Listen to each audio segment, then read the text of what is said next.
اگر میں کسی کی بری بات کسی آدمی کے آگے بیان کروں، سننے والا اس بندے کو نہیں جانتا، تو کیا یہ غیبت ہوگی؟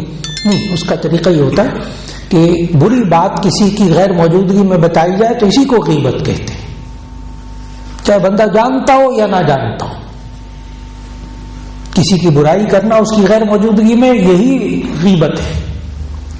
ہاں، اگر آپ اس کی اصلاح کے لیے، اس کو دھوکے سے بچنے کے لیے، مثال کے طور پر وہ گھر خریدنے لگا، پلاٹ خریدنے لگا اس بندے سے، اس نے کہا ذرا کاغذات وغیرہ کو دیکھ لینا، یہ بندہ آگے بھی پہلے بھی 2-3 دفعہ فراڈ کر چکا ہے، اور دیکھ لینا ذرا پیسے ویسوں کا بھی حساب کر، آپ ڈیل تو کر رہے ہیں اس کے ساتھ، یہ سودے کے پیسے کبھی نہیں دے گا آپ کو۔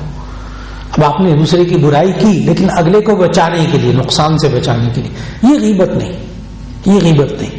اسی طرح ماں باپ کو شکایت لگانا بچوں کی، آپ دیکھ رہے ہیں کسی بچے کی یا اس شاگرد اپنے ساتھی کی شکایت لگاتے ہیں استاد صاحب کہ اس نے یہ غلط بات کی، یہ چوری کر لی ہے، یہ چیز کر لی، تو تاکہ اس کی اصلاح ہو جائے، یہ غیبت نہیں۔ تو اصلاح کے لیے کی جائے تو غیبت نہیں، دوسرے کو نقصان سے بچانے کے لیے کریں گے تو وہ غیبت نہیں۔ ہاں، صرف دوسرے کی برائی کو بیان کرنا مزے اٹھانے کے لیے، یہ حرام اور ناجائز ہے۔ ایک صاحب نے کہا کیا عورتوں کا قبرستان میں جانا اور تلاوت کرنا جائز ہے؟ جی، ایک تو یہ کہ قبرستان میں جا کے تلاوت نہ کریں، قرآن مجید ساتھ نہ لے جائیں، زبانی کھڑے ہو کر پڑھ لیں، سورہ فاتحہ پڑھ لیں، سورہ یاسین پڑھ لیں، جائز ہے۔ قرآن مجید قبرستان میں نہیں لے جانا چاہیے، بے ادبی ہے، یہ بھی علماء نے لکھا۔ جا کر سورہ فاتحہ پڑھ لیں، قل هو اللہ 3 دفعہ پڑھ لیں، پورے قرآن کا ثواب مل جائے گا۔ یہ حدیث میں ہے کہ بخاری شریف کی حدیث ہے کہ اگر آپ 1 دفعہ قل هو اللہ پڑھیں گے تو ثلث القرآن، وہ قرآن حکیم کا 1/3 حصہ ہے، تو 3 دفعہ پڑھیں گے پورے قرآن کا ثواب ملے گا، درست۔ لیکن قرآن مجید ساتھ وہاں نہ لے جائیں۔ اب رہا عورتوں کا قبرستان میں جانا، نبی صلی اللہ علیہ وسلم نے شروع میں جب لوگ قبروں کی پوجا کرتے تھے تو نبی صلی اللہ علیہ وسلم نے قبرستان جانے سے عورتوں کو سختی سے منع کیا ہوا تھا۔ اور جامع ترمذی کے اندر تو حدیث میں الفاظ یہ ہیں، لعن اللہ زائرات القبور، لعن اللہ زائرات القبور، اللہ تعالیٰ لعنت فرماتا ہے قبروں کی زیارت کرنے والی خواتین پر۔ اس لیے کہ نبی صلی اللہ علیہ وسلم جب تشریف لائے نا تو اس وقت قبروں کی پرستش یہ بہت زیادہ عام تھی، قبر والوں سے مانگنا، قبر کو سجدہ کرنا۔ جب نبی صلی اللہ علیہ وسلم تشریف لائے اس وقت یہ بہت عام تھا، اور ذہن میں رکھیے یہ عیسائیوں کے ہاں بھی تھا، یہودیوں کے ہاں بھی تھا، اور زرتشت مذہب کے اندر بھی یہ چیزیں موجود تھی کہ میت سے، قبر سے مانگنا، قبر کو سجدہ کرنا، یہاں تک کہ قبروں کا طواف کرنا عبادت سمجھتے تھے لوگ۔ نبی صلی اللہ علیہ وسلم اور عورتیں جا کر وہاں جا کر منتیں مانگتی تھیں ان سے باقاعدہ، نبی صلی اللہ علیہ وسلم نے سختی سے منع کر دیا، نہیں جانا کسی عورت نے بھی۔ یہ تو میں نے سنائی ہے جامع ترمذی کی حدیث، لعن اللہ زائرات القبور، اور کما قال علیہ الصلوۃ والسلام کہ لعنت ہے قبروں کی زیارت کرنے والی خواتین پر۔ لیکن پھر صحیح مسلم میں حضرت جابر ابن عبداللہ رضی اللہ تعالیٰ عنہ کی حدیث موجود صحیح مسلم میں، نبی صلی اللہ علیہ وسلم نے فرمایا کنت نہیتکم عن زیارت القبور فزوروها، میں نے تمہیں قبروں کی زیارت کرنے سے روکا تھا، اب تم زیارت کر لیا کرو۔ جب عقائد صحیح ہو گئے، اعمال صحیح ہو گئے، بھئی وہاں ایصال ثواب کے لیے جانا ہے، دعا کے لیے جانا ہے، ان کی مغفرت کی دعا کرنی ہے، پردے کے ساتھ جانا ہے، کسی محرم کے ساتھ جانا ہے، جائز۔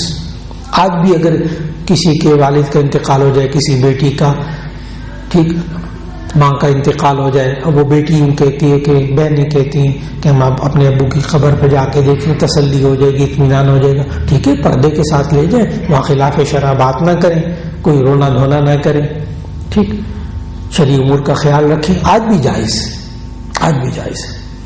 لیکن قبروں کے اوپر بے پردہ جانا، نامحرم لوگوں کے ساتھ ملنا جلنا، اور پھر وہ آگے غیر شرعی اعمال کے قبر والے سے مانگنا براہ راست، اور قبر کو سجدے کرنا، بس پھر وہی ممانعت پھر دوبارہ واپس آ جائے گی۔ اس لیے آج کل جو ماحول ہے اس سے بچنے کی کوشش ہو جائے. اور میں نے جو عرض کیا کہ تسلی ہے، والد کا انتقال ہوا، ماں کا انتقال ہوا، وہ قبر پہ جانا چاہتے ہیں خواتین، تو ان کو طریقے کے ساتھ لے جائیں، شرعی آداب کے ساتھ. آج بھی گنجائش موجود ہے.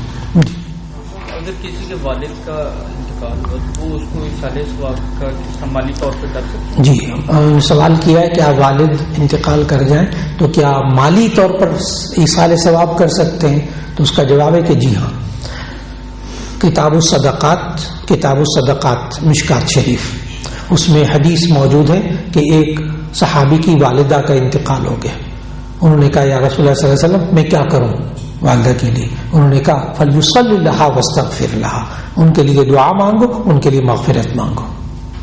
پھر ان صحابی نے عرض کیا یا رسول اللہ میرا ایک باغ ہے، کیا یہ میں صدقہ کر دوں والدہ کے لیے؟ تو نبی صلی اللہ علیہ وسلم نے ہاں. تو صحابی نے وہیں کھڑے کھڑے وہ باغ صدقہ کر دیا اپنی ماں کے لیے.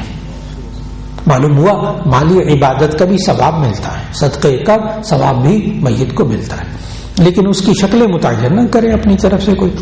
ایک صاحب نے کہا کسی جگہ اگر لوگ انفرادی نماز پڑھتے ہوں تو وہ لوگ اسی صف میں جماعت کروا سکتے ہیں جس صف میں انفرادن بھی نماز ہو رہی ہو، اور دو لوگوں کی جماعت میں مقتدی امام سے کتنا پیچھے کھڑا ہوتا ہے. جی اگر کوئی انفرادی نماز پڑھ رہا ہو تو آپ اس کو کہہ سکتے ہیں تھوڑی دیر پہلے سنتیں پڑھ لیں آپ بھائی، پھر ہم دونوں جماعت کرا لیں گے، دو ہوں تینوں جماعت کرا لیں تو اسی وقت جماعت ہو جائے گی. تو پہلے سے جو ساتھی موجود ہوں ان کو کہا جا سکتا ہے. وہ انفرادی نماز سے روکنے کے لیے آپ جماعت کے ساتھ پڑھ لیں، ظاہر ہے اس کا کئی درجے ثواب زیادہ. اب انہوں نے کہا کہ یہ جو مقتدی وہ امام سے اگر ایک مقتدی ایک امام ہو تو کیسے کھڑے ہوں؟ بہت آسان طریقہ.